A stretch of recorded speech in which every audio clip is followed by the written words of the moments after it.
Do a little burnout here. I got the new tires to put on anyway. Might as well burn a little rubber.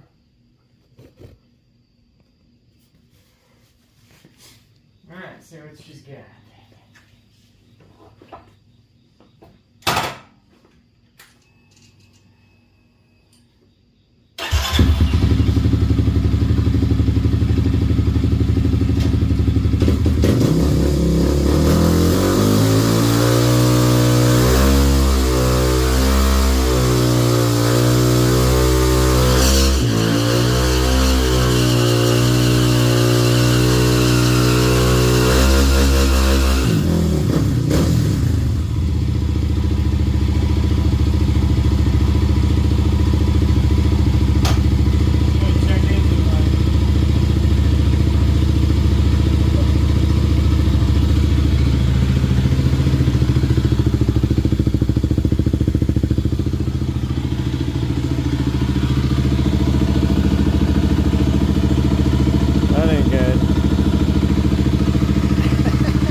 Gonna go ahead and attempt to do the tires myself here. Got the front wheel off.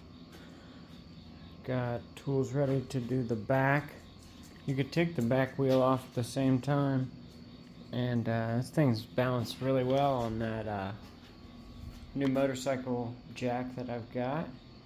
I'm going to maybe get some leverage off of that or that edge. I'm going to just use a 2x4 kind of wedge method and break the bead on the front wheel and hopefully the back as well. And let's see if I can't do this myself. What do you think? I got a chance? I hate struggling with tires, but I think it's worth a chance as much as people charge, and we'll see how well balanced they are and then kind of go from there. I noticed even these, the point or like even the triangle on those to kind of indicate maybe the heaviest or the lightest part of the tire. So I want to put the valve stem right there. I should realistically get a rim lock on the back, considering I even have rim lock on the back of my Suron, but that's like hella torque right there. That's crazy torque. So alright, let's get this done. Wish me luck. Alright, got both wheels off. I went ahead and got the front wheel off last night and then the front tire and tube off of the rim. Tried to give the front tire a try, the 4.6, that's the 5.1, the rear. There's no chance. I mean, I stood no chance. My spoons and stuff are inside. This was just some extra stuff I was trying to use to break the bead. Ended up using the bottom lip of that step with the back claw of the hammer and then the front of the hammer on like this part right before the rim. Yank back real hard and you popped it right off. This being a little bit thicker, I don't think I stand a chance. So I'm just going to take that straight down to the tire shop. They don't do, what do you say, high-speed balancing and whatever anyway. So I was just going to get them mounted instead of balanced, but I mean, I was going to just mount them, and then get them balanced. But if nowhere locally is really even balancing them, I'm just going to try to do that here myself. And then have somebody mount them. All right, so it can be done. If you have the right tools, go for it. But I even had to use that huge wrench I had from something. I had to pry on that to get some leverage. So like I'm all the way out to like here trying to get leverage on that nut. It's a 27 millimeter. I already had that from a previous job or motorcycle, 27. And then this side, I'm not sure what millimeter. It was close to like, it was a little bigger than 19. I didn't have a socket. I was going to use an adjustable, but that was slipping. And then I just used a 7/8, which is a little wobbly, but it held enough so that you could crank the nut off. It's not like it was going to strip. Little cotter pin on the end should be fine. I reuse them sometimes. I got some new ones if not, but I'll go down to the tire shop. Let's check on the front tire. Then I'm going to ask him if he has time or if he's interested and able to do the back tire for me. So stay tuned. Alright, well, the tire shop was just a bunch of druggies and idiots, and gosh, I hate this town sometimes. Glad I got the spoons and tools to do it myself. Once I got this in the sun, I got the other one baking in the sun now, the back tire. I mean, look at this thing. This thing's sick, isn't it? Love that looking. It looks sick. Like a back tire on the front almost. Very impressed with the looks, and the tire itself so far seems like a good tire. Seen a lot of people have some issues with them. The tread tear up. The back tire is going to wear down very quickly tread-wise. That's why I will be taking the trailer hitch or the hitch carrier thing and just taking it places if I'm riding like a trail. 2 hours down south here in Ohio, unfortunately, it seems like. Asked around in some groups, and unless you own your own land, there's just nowhere to ride. I guess I didn't even really notice the way that wraps around that direction. Kind of different. Alright guys, let's get this back tire done. I gotta finish up my fence back here, so don't mind it, but got that one baking. So hopefully I can break the bead, and I'm not sure if my little trick here is going to work because it's a lot thicker or higher of a tire, but we'll find out. Looks like you got to do it yourself nowadays. Just be prepared to do stuff yourself because people other places suck. I mean, this guy trying to answer phones is a busy tire, brakes, and oil change place, or I don't even think oil change, just like mostly tires and brakes and stuff. And he just was an idiot. The guy's out in the shop, bunch of idiots. I finally just went back after 3 hours. I took my, I could take my SUV, it's fine, but it's fun to take the Suron down there with the basket. I just put those in there and then the tire up over top of it. Was going to run down the back tire the same way, but just get it done myself. Did those myself. Those are an easier tire, but this is going to be probably the toughest tire I've had to do.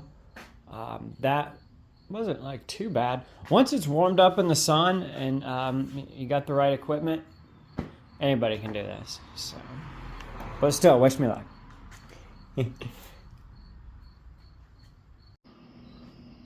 Alright, wish I could have shown more of that. The inside, my shop in there, it's a mess, and it's hard to set up a camera and do this at the same time. I got a few little scratches on the rim. Most of it wasn't from, it was trying to get the first layer on there on the rim. It's kind of awkward situation with that wide of a tire. Yeah, I don't know, it wasn't the second one. It was initially trying to get the tire on and over the rim for the first time. I'm going to take my time. I'm going to get the axles greased up so they come out nicely next time. Everything was, I mean, it wasn't greased very well, wasn't put together very well. Oh, also, as everyone else's, I've seen every other video I've watched of people working on a Kawasaki KLX. The second nut is inside of the rim. So the nut is holding down the washer, then the rim, then a nut. So that's why they were missing the second nut on the outside. It's because it's inside. everyone check inside your room.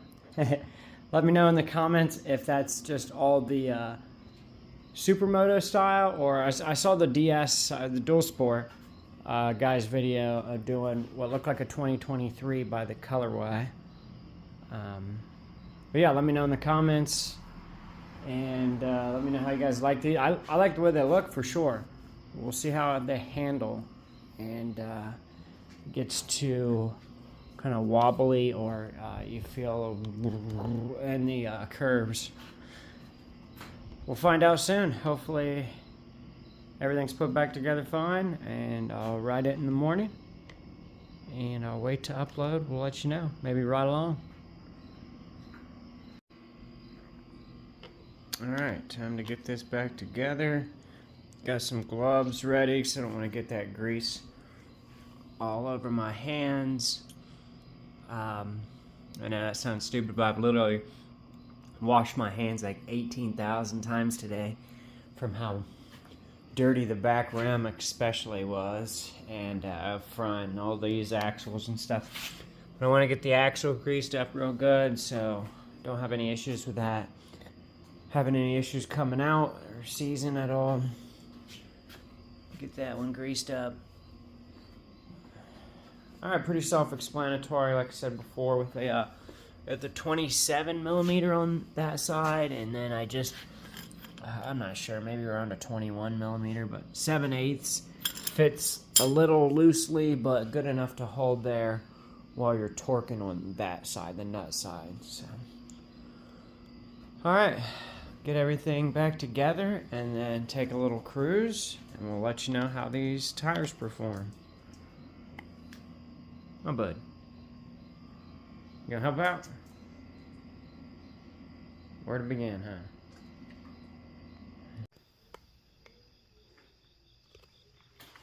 Trying to get back far enough here. There she is. Both of them on.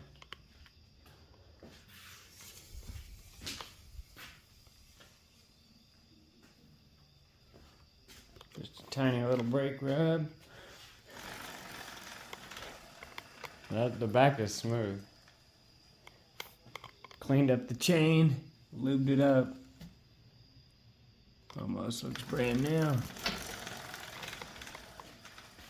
My gosh, these are beefy freaking tires. They're massive.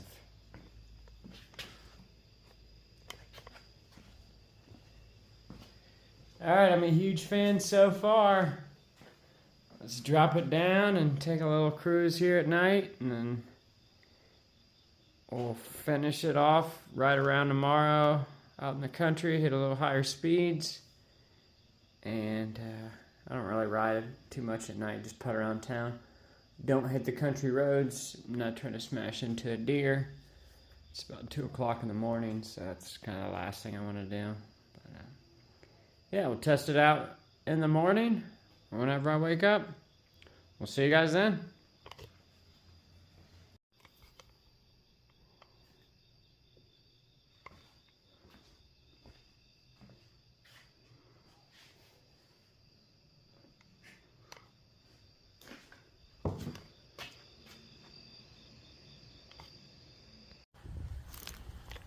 Alright, after taking these things in the dirt a little bit, so around the track and out back, it's all really super packed and dry. So haven't really been in like any sand or loose packed gravel or anything like that, but so far so good.